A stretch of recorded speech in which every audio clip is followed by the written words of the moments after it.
গতকাল রাতে আমরা চলে গিয়েছিলাম এত বড় একটা ডোসা খেতে। তো হঠাৎ করেই ফ্রাইডে নাইটে মনে হলো কোথাও যাওয়া যেতে পারে এবং সবসময় আসলে ফ্রাইড বা ফাস্ট ফুড খেতে ভালো লাগে না। তো আমরা চলে গিয়েছিলাম ডোসা খেতে। ডোসা আমাদের দুজনেরই বেশ পছন্দ এবং বেশ অনেকদিন হয় যে আমরা ডোসা খেতে যাইনি। প্রায় ১ বছর তো হবেই।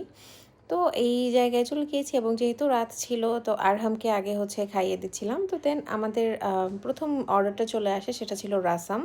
তো রাসাম হচ্ছে একটা টমেটো স্যুপ টাইপের যেটা বেশ পপুলার সাউথ ইন্ডিয়ান ফুড এবং খেতে বেশ মজা ছিল। আর আমার কাছে ভালোই লাগে যেহেতু একটু টক মিষ্টি টাইপ। আর এই যে আমাদের ডোসা চলে এসেছে এবং ডোসার সাথে আগে ৩ রকমের চাটনি দিলেও এখন দেখলাম একটা পুদিনার চাটনি নতুন অ্যাড করেছে। তো আমি আমার সামনে ডোসাটা নিয়ে বসে পড়লাম এবং ডোসার ভিতরে পুরটা এত বেশি মজা ছিল এবং অনেক সুন্দর কুক ছিল।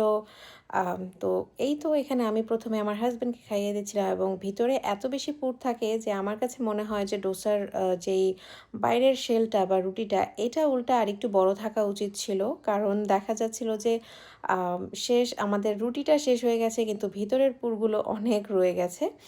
তো যাই হোক খেতে অসাধারণ ছিল এবং এরপর দেখলাম যে ওদের একটা অফারও চলছে জিলাপির। তো ওইটাও নিয়ে নিলাম। আর খাওয়ার শেষে অবশ্যই আমাকে লিপ গ্লসটা আবার দিয়ে নিতে হবে।